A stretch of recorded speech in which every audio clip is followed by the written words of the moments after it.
Hello, everybody. I'm John Arula. This is the Damage Report. Thank you for being with us on this, a Tuesday that will bring stuff. We're gonna see what happens behind the scenes. If you're watching this live, you know that we're starting a little bit late. We're having a little bit of technical problems, but we are working on it. So I will promise you this: we will talk about some news, and a show of some sort will happen. I make no promises beyond that. We're gonna have to see what form it actually comes in. We are trying to resolve the technical problems so that the always awesome Senator Nina Turner can join us. Right now, we're not there. You're stuck with me. Apologies in advance. But what I can say is that over the course of the next, we'll say 85 minutes or so, we are gonna talk about a lot of news. We've got multiple updates on what was going on in and around the White House in the run up to inauguration this year on January 6th and around it. I have some thoughts about the late way that this information is coming out. So we'll be talking about that. Things are going very poorly for Joe Biden, poorly for Kamala Harris as well. So we're gonna be talking about that, what could potentially change that situation. Tucker Carlson's a big old creep, so that'll be fun. One of the weirdest things I've ever seen on his show. We're gonna try to figure out what the hell's going on there. We've got bad teachers, we've got bad people in media, we've got bad politicians. It's all bad. So thank you for being with us.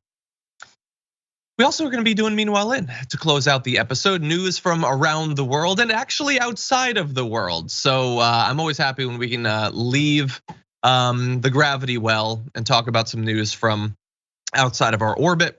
But with all that, if you wouldn't mind hitting the like button and sharing the stream, can't hurt, considering that we're starting late.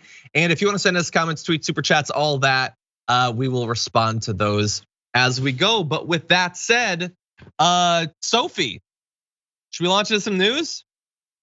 She doesn't know, but she's gonna be doing commentary. I'm kidding. Anyway, let's talk about what's going on. It's been a while since January 6th, and we've talked about it many times on the show. You might think that a lot has been revealed, but remember, there are books to be written by journalists, so they sit on stuff constantly. We've got the January 6th commission, which theoretically is supposed to be able to find something if literally anyone they subpoena ever complies with their subpoenas. But that said, if the second of those two possibilities for finding out more about the 6th doesn't come through, at least the first seems like it is, because we've got some revelations for you. The first is this: on New Year's Eve, Mark Meadows, the White House chief of staff at that point, emailed a memo to a top aide to Vice President Mike Pence outlining how the vice president could overturn Biden's November electoral win. And I know what you're thinking. No, wait, we already knew about this, all the stuff with Pence and all that. No, this is a different kooky, harebrained, whack job idea of how they could stop Biden from becoming president. Previously we have the Eastman memo, which we found out more about. It fits on a little a post-it note basically, and it gives you a 7-point plan to ending democracy. This is a different one. Okay, so in the memo, and this is according to, by the way, as a lot of these things are, Jonathan Karl of ABC News, his book is coming out soon. He says Jenna Ellis listed, so it's Jenna Ellis. So right off the bat, buckle up. Anyway, she listed a clear strategy for Pence to contest the results, which would have involved the vice president on January 6th sending back the electoral votes of 6 competitive states that Trump said he won. So you can already see that there's a little bit of substantive overlap with the Eastman idea, but this is slightly different. It involves a time limit. The plan outlined that Pence would then issue a deadline of 7 p.m. Eastern Standard Time on January 15th for states to return an updated vote total. According to Ellis's plan, if any state legislature failed to provide vote totals by the deadline, then electoral votes would not be open and counted from that particular state. In such a case, neither Biden nor Trump would have compiled a majority of votes, which Ellis said would mean that Congress should vote by state delegation, a move that would have aided Trump since Republicans controlled a majority of congressional delegations. So the particular mechanism for it, and certainly the timeline, is different than the Eastman memo. But some of the broad strokes are similar. It involves Mike Pence taking his always, as a VP, ceremonial role of certifying the results, which means looking at a pile of them and saying, good job, that is all he's supposed to do. Then something happens, and in the end, Republicans who control a majority of state delegations would have just chosen Trump as their president. There would have been not even a pretense of anything even distantly related to democracy in any of this, but Jenna Ellis thought that it could work. And they were doing a lot of pressure. This is a full court press on Mike Pence to get him to go along with this. On January 1st, a day after that memo was sent, Trump's aide John McEntee relayed another memo to Mark Short, Pence's chief of staff, entitled, quote, "Jefferson used his position as VP to win," which isn't true, it's not historically accurate, but they thought it was convincing. So look, this is very similar, as we said, in some ways to the Eastman thing. But the reason that I think it's important that we know about this is you need to know how broad this effort was. That involved multiple different aides, multiple legal representatives, as well as the chief of staff himself. This is Mark Meadows communicating directly to Mike Pence. Now, Mark Meadows, you might remember, is one of the guys who, after Steve Bannon, defied the subpoena of the January 6th commission. And as of yesterday, when Steve Bannon had turned himself in, some of the congressional Democrats said, we are preparing the same thing for Mark Meadows if necessary, if we actually need that. And so, that's useful to have. Mark Meadows was chief of staff. He talked quite a bit with Trump. It would be very interesting to hear what he thought was going on in those weeks. But if Mark Meadows himself was involved in the effort to pressure Mike Pence to end democracy in America, all the more reason that we should have his testimony and potentially documents as well. Because Carl is talking here, about Mark Meadows having done that. At least as of what I've seen, we don't have the actual text of that memo. We don't have the responses that might have come from either Pence or one of his representatives, but all of that conceivably does exist. If it doesn't, then that's probably breaking the law. They're not supposed to be deleting those sorts of messages, but we'll have to see. And why does this matter? Because this was the strategy, not just for the legal representatives, the aides, or even the chief of staff.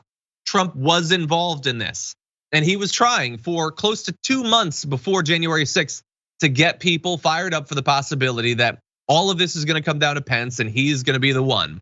You might recall, we covered it at the time, when Senators David Perdue and Kelly Loeffler were running in their runoffs for Georgia Senate. There was a rally that Trump went to, and supposedly it was about them, but Trump didn't really care about that. And he said at one point, I hope Mike Pence comes through for us. I have to tell you, I hope that our great vice president comes through for us. He's a great guy. Of course, if he doesn't come through, I won't like him quite as much.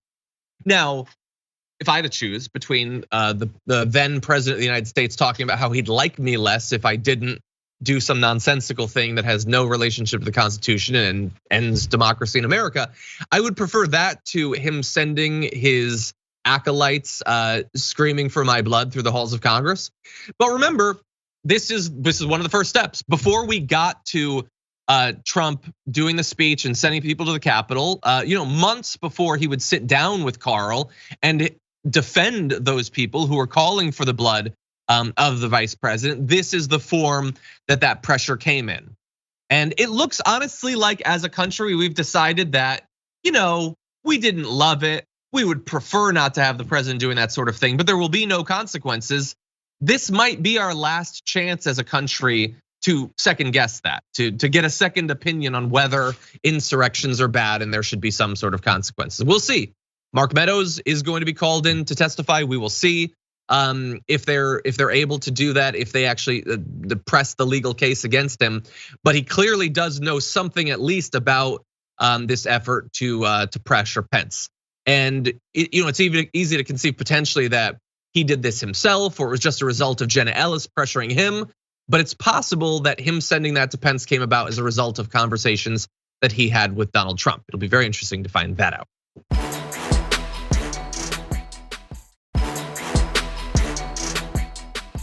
We have something else interesting for you, a little development.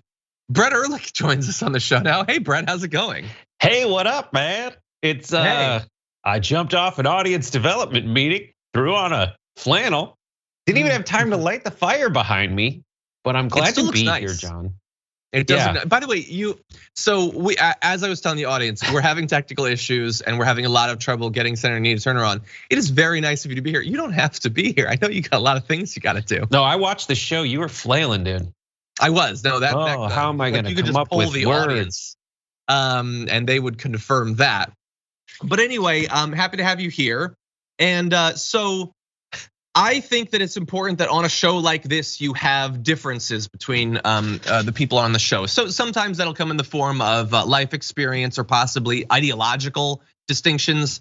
Brett and I do sometimes argue. He did call me a loser on Friday's show. But here, the major difference is gonna be that I know what's on the rundown and he has no idea. I know what's on your rundown, John.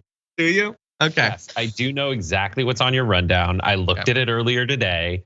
I was sifting through it just in the event. I like to come up with backup plans. Nice. But I will say, with all honesty, my performance on your show has very little to do with whether or not I have read through the stories.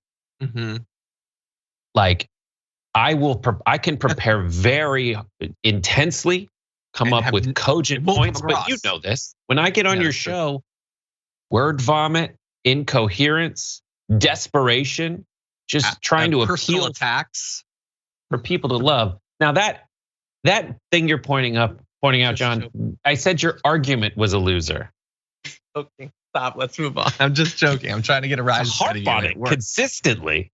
Anyway. Now you're kind of verging into being a loser, honestly. Okay, no. So let's move off of that and let's talk about Laura Ingraham and her thing. I'm kidding. Anyway, I'm just trying to get rise out of you. Okay, so here's what we're gonna do. We're gonna keep on with more of the January 6th stuff.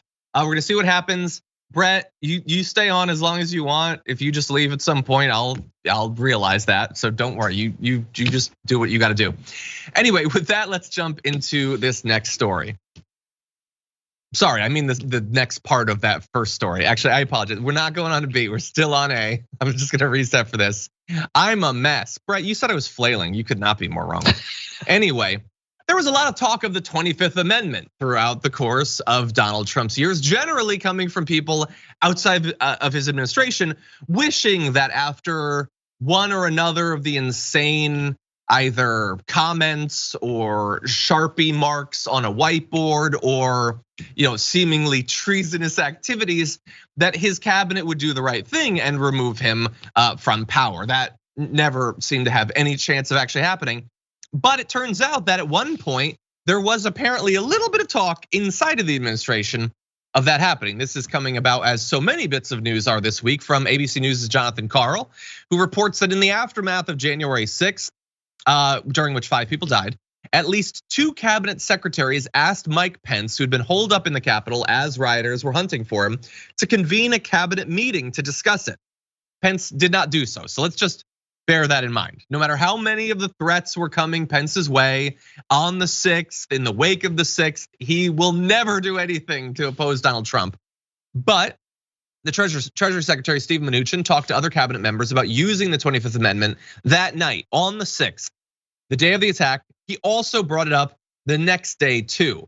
And Karl reports that Mike Pompeo, the Secretary of State at that point, asked for a legal analysis of the process for invoking the 25th Amendment. Karl writes that the analysis determined that it would take too much time, considering that Trump only had 14 days left in office and any attempt to forcefully remove him would be subject to legal challenge, which, look, it makes sense. And it doesn't seem as if you should be able to remove the president in like 5 minutes, but seemingly it's supposed to be like the last resort if the president has totally lost it. And now we're learning, no, it would still take weeks, I guess. So let's hope he never gets like, I don't know, trigger happy with the nukes or anything, Brett. My vague recollection of the significance of the 25th Amendment is like if the president has been shot in the head and no longer do the neurons work, or let's say they're slightly more down the road of whatever was happening to Reagan than Reagan when it was happening. I love that. I love these guys checking in because it's definitely symbolic of the relationship that they had, obviously, when Trump was president. You have people like Mnuchin who are like, listen, I'm actually in the wealthy class of people, and wealthy people respect and admire me. And I'm only here to have you in power as long as you give tax breaks to my kind of people. Yeah. And all those folks definitely do have like secure footing against the dissolution of America as we know it. And a lot of them were looking into ways to end it. But they don't get any credit, or as Anna says, they don't get any cookies, because it took until that moment when they realized that democracy was about to fall apart. And I don't think I'm not saying that they needed to step up and remove the president for that reason, apart from all others, or at all. I think along the way, they needed to stand up and fight against the attack on democracy that he had launched in essence and repeatedly throughout his entire presidency. It's just like there they find themselves, like super hot frogs in slowly boiling water. Yeah. Well, but as you point out, kind of frogs that see other frogs in hot water because they're not really feeling the heat necessarily. Like I think people like Mnuchin would probably be perfectly happy with someone like Biden in office, assuming that they didn't raise taxes, they didn't increase government spending. They don't want the world to be riven by crazy maniacs. They just also don't want a single cent ever to be taken away from them in any way. And look, I think you're right. This is at the end of the day all about cookies, because it's not about consequences. Like nothing's gonna happen to Trump based on this. So what you have is belated information, thanks to people like Jonathan Karl, who have so many of these bits of information and wait so long for us to find out about it. And so then we have to evaluate, so is Mnuchin better now? Pompeo was asking about it. Is that a good thing for Pompeo? Hey, Betsy DeVos and Elaine Chao might have supported the 25th supposedly, but they both resigned. So we'll never know. So are we supposed to be like impressed? Or this last little bit of information. When Secretary of Defense Mark Esper told Jonathan Karl that his goal was to prevent the use of the military against American citizens during the quote, the days before, the day of, and the days after the election, saying that he was worried that Trump was gonna use the Insurrection Act to send the military all over the country because of the protests. And remember, like I think the insurrection took up a lot of the oxygen that previously had been focused on. There were months where Trump was regularly saying that he was going to send troops to Portland and stuff, and to Buffalo or whatever. People were being grabbed off the street and thrown into Kias and things like that. So he's saying, I was very worried about this. Trump was gonna do it. I was focused on stopping it. So do we take that seriously? Is it opportunistic? Does he get cookies? What do you think? No, none of them get cookies. None of them get cookies. I mean, Esper's the one, I guess, who gets some kind of cookies, like the generals who sat there. But like when you find yourself relying on the generosity of generals, like that's when you know it's a giant mistake. And a lot of them, I know he's defense secretary, but like that arm protecting us from the president's use of crazy force. Like you look at how countries devolve into chaos and insanity. And honestly, it sucks because like I looked at these stories and I thought to myself this morning, like, I don't want to do it today, not today. But I don't know if that's responsible because there's so many damn stories about January 6th, which are, season 1 of Game of Thrones. You're like, oh my God, that's awesome. Like, but this feels like season 5 of like the third time a different studio tried to find some kind of property vaguely fantasy based like Game of Thrones. And they think the through line is just do the craziest stuff. Sure. And I'm desensitized to it and sad, but like that is also, and I've said this for years on your show, like part of what makes like I guess crazy like dictators so effective and gives them their power is that they're crazy and they do insane things that are so off the charts. And to be someone who is a president of the United States, where like not even Mitch McConnell, not even half the other people, not even the crazies of the crazies were like, all right, let's do this. let's do a coup. Let's do whatever we got to do. And not let the peaceful transfer of power, the one thing that Americans typically like say, oh, that's a bridge too far if you want to stop the peaceful transfer of power. None of them stepped up until the last minute, and they knew this is where it was headed. And Trump always was, whether it's him nakedly pursuing power or just seeing where his boundaries are like a child, he's gonna keep going. You have to do something about it. Yeah. No, you're right. You have made the point about the craziness for a while, and I think we have tried consciously for years to try to ward off the normalization of every insane thing that you can imagine and lots of things that you couldn't. That only works so hard. Like, some of the fellowship knew that the ring was trying to corrupt them. That doesn't mean they can resist it. Like there are things that have been normalized for us. We've covered 3 of these stories here in our A block. I covered 1 or 2 more in the pre-show, but there was a bunch of others that have come out in the past day or two that we're not gonna get to, and we're gonna move on. Remember, when a congressman had a video of him murdering AOC, that's gone from the news. So it sucks that these things get normalized because it's not just history. Trump is not done. I wish that he was, but he's not. And again, it really comes down to cookies because it's not coming down to consequences. Esper will probably never testify about this. Maybe Meadows will, but Trump is still going to be able to run, and he is still as eager to regain power through whatever means possible or necessary. Okay. We're gonna take our first break and see what's going on out there in the audience. We've got a lot of other news to get to though, so don't go anywhere.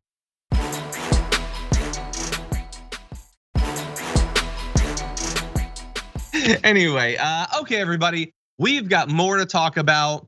And so what better story to transition into a conversation with Brett with than a story I very specifically chose for Nina Turner. Anyway, so we're gonna see. But Brett is a very clever individual, and he's gonna hit the ground running. Okay, we're gonna talk about this. They probably be the most popular story of all time. Exactly. Things are not going well for Joe Biden, and I would make the case that it's not particularly difficult to figure out why. But there are a few little wrinkles, little nuances to this that I want you to understand. This is not just a thing where we're talking about his approval rating, which is down. The Republicans are doing very well, like kind of historically well in what's called like the generic congressional ballot. So right now, if elections were held today, and thankfully they're not, 46% of adults overall would back the Republican candidate for Congress. 43% would support the Democratic candidate. Among registered voters, which is obviously a more important metric, 51% go for the GOP to 41% for the Democrats. A historically strong result for Republicans on this measure. And so I wanna, before I throw it to Brett, I wanna add on a few more things to that. So there's a 10-point gap that's already historic. That is despite the fact that the Republicans lost both the White House and the Senate just like 1 year ago, and tried to overthrow the government less than 1 year ago, completely botched the pandemic response, and all of that. That's all now ancient history. America has moved on. Are they not merciful? And Brett, they're really interested in the Republicans these days. What do you think? They don't like people in power. That's super American, and we can get really excited about it. We don't like authority and people in power. What's most interesting to these kinds of things to me is like, as I'm trying to wade through the consequences of this, the implications of this poll, I keep thinking to myself, like, what is the voice of leadership on the left? Who in Congress, who in the White House is fighting back against the onslaught of negative narratives out there? No one in the White House is defending the president, least of all the president of the United States. Nancy Pelosi, when she goes out and tries to speak, it's the hand goes higher, but the points are never raised. She's like, you got, and doesn't make a single goddamn bit of sense. Yeah. Meanwhile, on the right, everything's getting defined. Every rhetorical debate is getting framed by the right. And you can take your pick as to what the problem is. I would say probably the biggest problem is Democratic infighting has become like the replacement for dysfunctional DC, which is true to a certain extent. But then you add on to that the media's framing, even like perceived as leftward leaning media framing, the media outlets are framing it as, and then they pass these giant spending bills that cause inflation. And everyone's just sitting there going like, nothing got tangibly better for me. I know that Trump's out of power, but that doesn't mean I like the Democrats. Sure. Yeah. And even insofar as that they passed a bill, I think the accurate perception that some people come away with, if they know anything that's in the bill, is that that is not the bill that was most focused on benefiting them.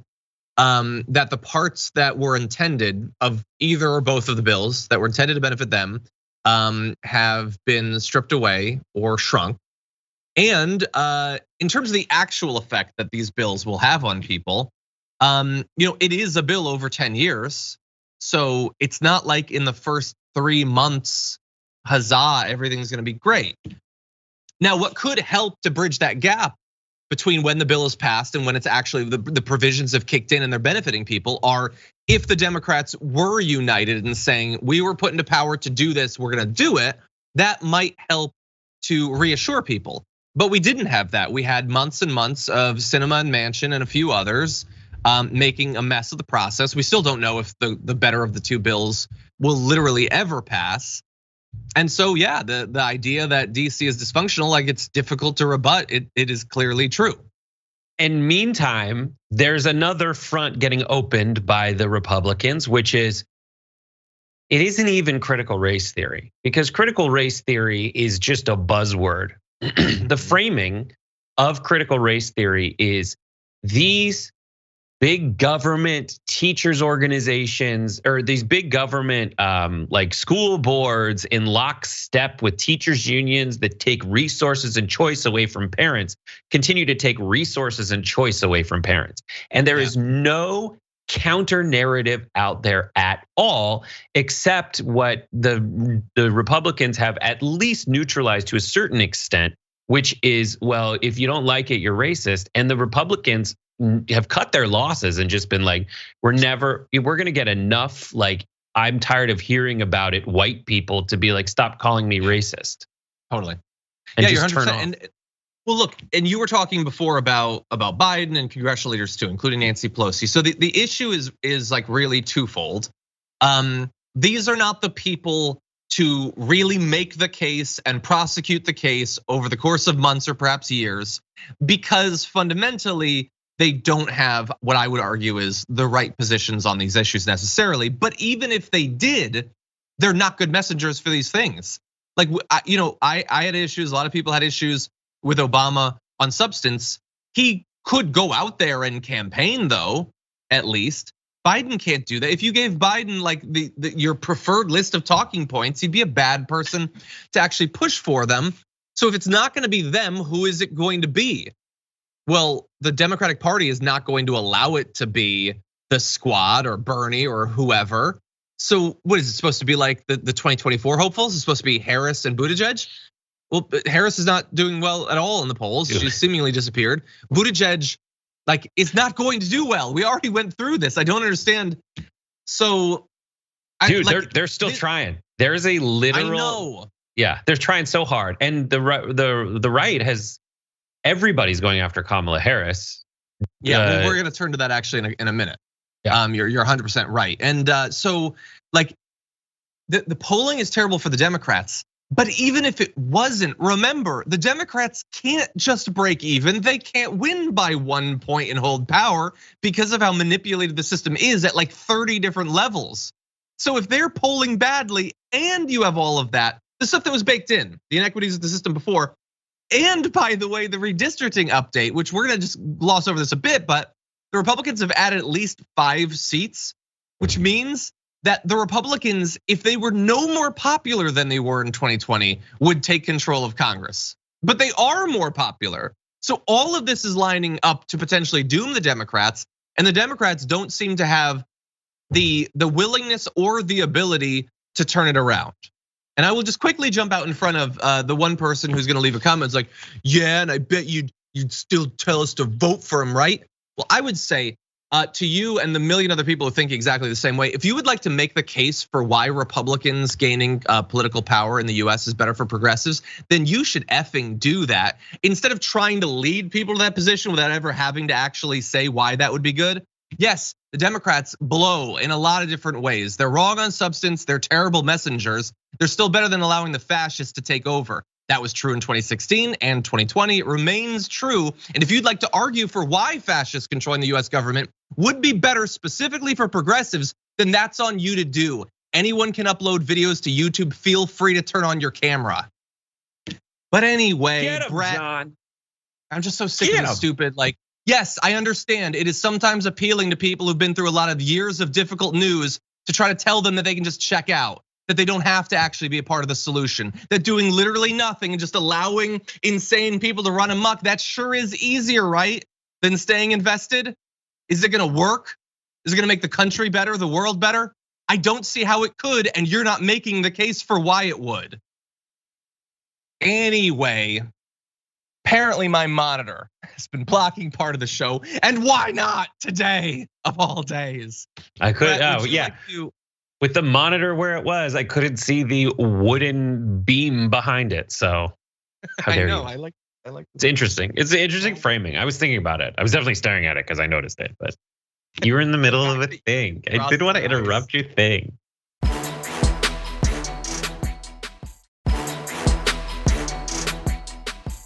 Anyway, I got a little bit mad there. It was really my fault. It didn't need to happen. And now we're about to transition into Tucker Carlson, so it's about to get worse. So let's jump into this video. John, Oh, wait. What were you gonna say? I was just gonna say that argument was a winner. Am I a winner? No, Not necessarily. Just the argument. I get how this works. Okay, well, in that case, now let's move into that video. So the one thing we know for sure about Kamala Harris is we should all be very, very grateful to have her because she's historic for reasons that no one ever explains. But there's a lot we don't know about Kamala Harris. Most people probably don't know she really grew up in Canada. That's where she went to high school.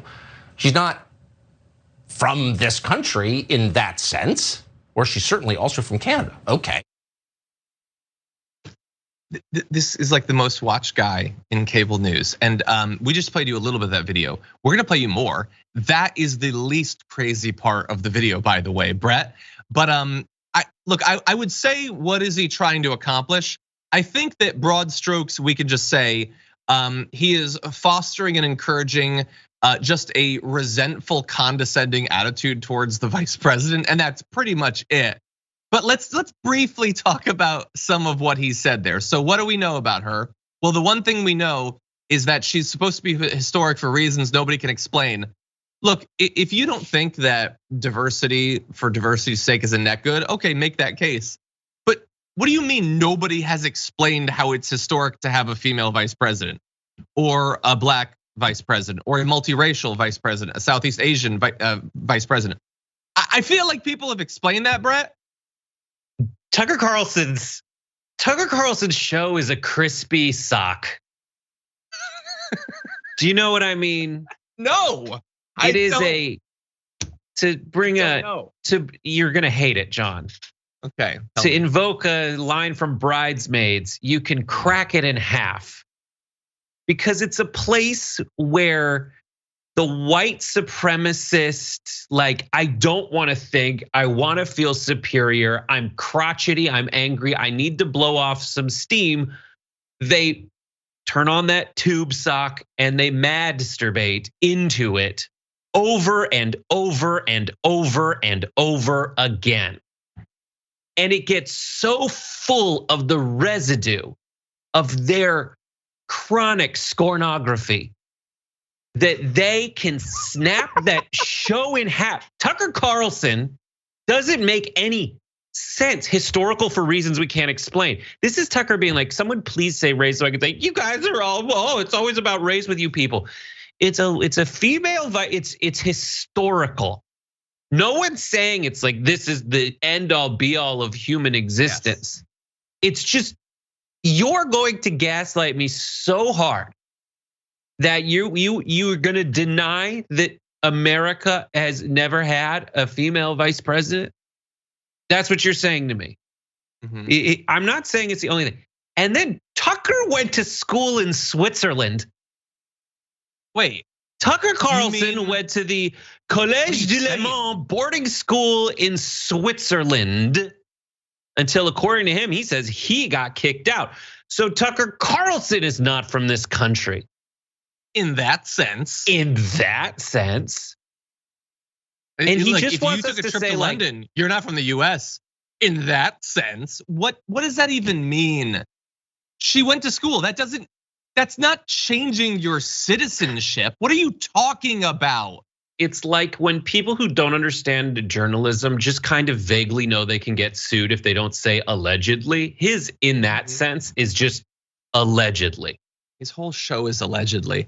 And by the way, what are you talking about that you don't get? Like, first of all, you don't get how she's supposed to be historic. That is so condescending. In this case, not towards Kamala Harris or towards us, but towards their audience, because their audience should be like, wait, I mean, look, I don't care if she's black, I don't care if she's Asian, but like that's definitely why they're saying she's historic. But anyway, Winsome Sears, first woman of color to be lieutenant governor in Virginia. They were talking about that like 2 weeks ago. What are you talking about that you don't understand why diversity is good? You just don't care about it because it's Kamala Harris. But anyway, as I said, that was the least weird and creepy section of it. And technically it's running a close second to Brett's whole thing there. But anyway, here is more of that video. Well, that doesn't mean she's not gonna be a good vice president, but why haven't we heard that? By the way, how did someone who clearly is not liked by the people around her and clearly isn't very good at her job get so high up? Well, we know her first meaningful job in politics was given to her by her boyfriend at the time, who's married, Willie Brown, most powerful Democrat in California. But we know that Willie Brown is not the only powerful person she dated. And this is pretty interesting. We're not exactly sure what to make of it. But it turns out that Kamala Harris also dated the tabloid TV show host Montel Williams, who was always doing shows about people's weird sex lives. We know that. So we know that Montel Williams called her Kamala. We also know she calls herself Kamala sometimes. But that's kind of all we know. So what was that relationship like? What did Montel Williams think of it? So we would love to talk to Montel Williams about his torrid relationship with Kamala or Kamala, because that might be one of those blanks we'd like to fill in. Anyway, he is always welcome on this show. Meantime, we know that Kamala Harris having some problems as vice president. Okay. So, quick note that he pronounced her name like 5 different times. And I don't mean when he's specifically trying to say that because he thinks he heard her say it one way, that means he gets to. Literally just when he's referring to her, he says it multiple different ways in the middle of the same segment. And that's the only thing that he knows about her, despite the fact that she's been vice president for a year, was a senator for literally years, held multiple state offices, had a torrid affair. Why was it a torrid affair? She dated him. That's what you know. Why was it torrid in that case? Who invented the torrid thing, Brett? Look, Brett, it's so deeply weird. So deeply weird that a guy with an audience of literally millions who makes like what, $20 million a year, just did a whole segment about the vice president. That was weirder than anything we've ever said on Common Room about anyone. What are your thoughts? First of all, thanks for the compliment on Common Room. Thank you. Tucker Carlson is trying to say that somebody else has ill-gotten gains due to their connections. Tucker Swanson Broth Carlson. Tucker, son of Dickie Carlson, television anchor in the second biggest television reporter in the second biggest market in America. Yeah. That guy's gonna go after other people for their connections. That's the Willie Brown angle. And yeah, sure, people that fine, we can talk about that. Montel Williams is an attempt to what? Besmirch a political figure's reputation by because they were at one point connected to trash TV. Mm-hmm. Like Donald Trump starred in trash TV. You're talking about people that he dated along the way, like Stormy Daniels. Like, what are you? The double standards are so ridiculous and stupid. The truth is, he's got a whole bunch of guys, and this is the stuff that there's just bait, so someone could say the very true thing, so he can act shocked by it, which is like, she's a woman. You hate it. You hate that there's a powerful woman. You hate it so damn much. You've got to call her a whore. That's what you're doing. You're calling her a whore. You're saying she did sex things in exchange for favors, money, power, fame, all of that. You're saying she slept her way to the top. That's what you're saying. And you're saying that because you can't handle the fact that a woman got stuff, period. And it's okay. And you're gonna go like, no, you guys, why is it always race with you guys? Why is it always sex with you guys? It's like, you started it, and B, you know I'm right. You absolutely know I'm right, period, full stop. No other part of that conversation. So shut the up. That's all it is. That's all it is. And he knows that that's what his audience wants. But some people might be watching this and thinking, wait, why are you guys defending Kamala Harris in this way? I would argue we're defending like rationality and perhaps some sort of base level of civility in the media. Not Kamala Harris specifically. I'm not saying that she's an awesome VP or anything like that. The reason I wanted to cover this was, one, to point out how weird it is that we've elevated this rich a-hole to be like the biggest guy in media. But more importantly, why did he just do that whole segment? That's the final point that I'm gonna make. Because I think, and we've done this in the past, there are all sorts of ways that you could criticize or even attack Kamala Harris if you wanted to do that. But what you need to understand is that Tucker Carlson is not free to use basically any of those criticisms. Tucker Carlson is not gonna criticize her for her past California level positions of being way too tight with the police and deferential to what they want, because he wants that same thing. He's not gonna criticize her as being corrupt, as being bought by donors and just delivering on the agenda they want.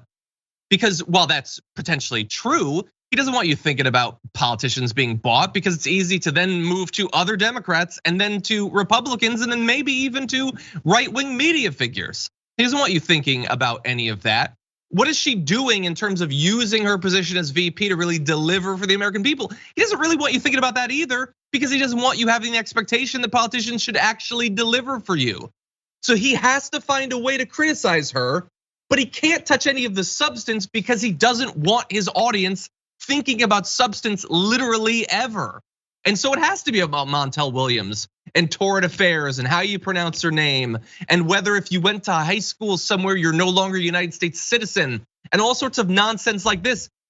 This is why they love the stuff about Hunter Biden, and they focus on these sorts of things because they do not want their audience thinking about the obligation that your government officials have to actually deliver, to represent you and not their donors. And so you get really weird segments like this when you know you need to attack the first female vice president, the first black female vice president, the first mixed race, all of those things, but you can't do it on any of the substance. So we will criticize her. We're not defending her. I don't owe Kamala Harris anything. I don't care about Kamala Harris, but I do want us to have media that's actually gonna focus on the substance of these politicians. That's going to make their lauding of certain politicians, if you're gonna do that, and their attacks against others based on the actual substance. But Tucker Carlson can't do that. It's always gonna be creepy, weird nonsense like this, because he is effectively in a straitjacket when it comes to the real substance of government. Any quick final thoughts, Brett, before we move on to our last story? Yeah, Ted Cruz is from Canada, literally. John McCain was born in the Canal Zone. Mitt Romney's father was born in Mexico. Like, that never stopped them before. They're all about it. Period. It's a double standard. It's stupid.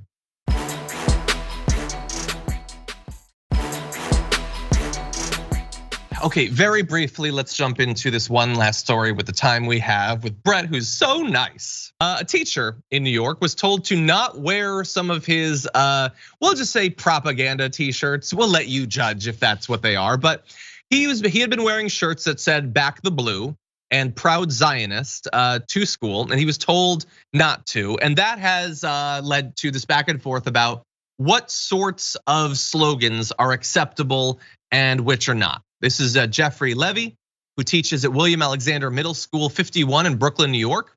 So he has lodged a complaint to the Department of Education about what he is saying is anti-Semitism because his shirt choice is being controlled. Well, he says others are not. There are teachers who've worn shirts supporting feminism and the Black Lives Matter movement. And let's see, there was this email exchange between the principal and this teacher where the principal told Levy he gave him a verbal warning that the politics you expressed via your t-shirts had led to students feeling unsafe and uncomfortable in that it was triggering due to the politics expressed. Levy said he was just as offended by Black Lives Matters, that organization, and offended by the LGBTQ community. So he said the shirts and the flags should be removed if his are gonna be. So this is covering a lot of different political territory, Brett, but what do you think? Uniforms. I loved uniforms just because I had no fashion sense and it was great. Teachers should wear uniforms. Screw it. It's like when someone puts on a black, and maybe this is just us communicating, and then I'd like someone from that side to come back at me in a way that like makes sense. But like, I feel like if you put on a Black Lives Matter shirt, you're just like, I just want to remind everybody that like there's an overlooked part of society and Black Lives Matter.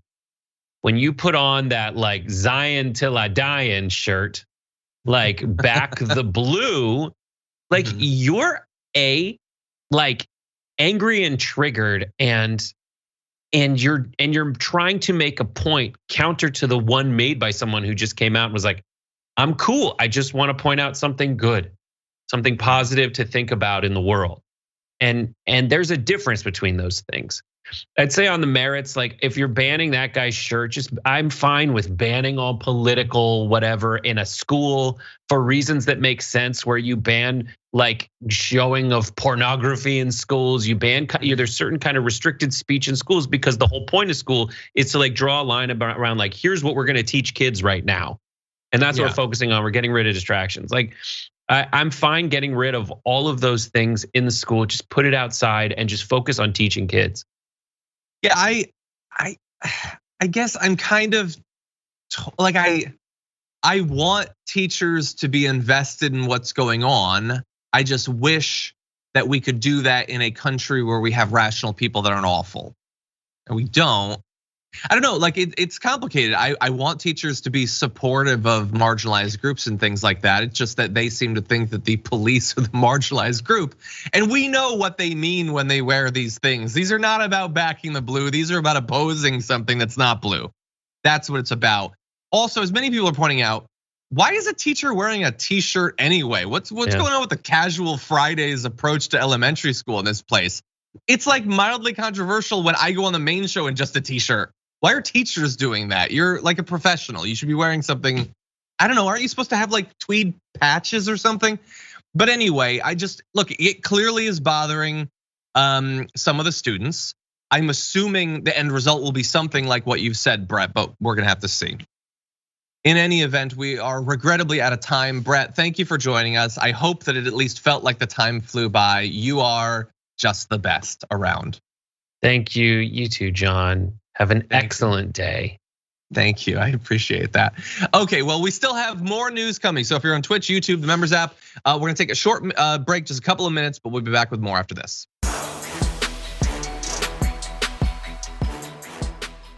Thanks for listening to the full episode of The Damage Report. Support our work, listen ad-free, access members-only bonus content, and more by subscribing to Apple Podcasts at apple.co/TYT. I'm your host, John Adarola. I'll see you soon.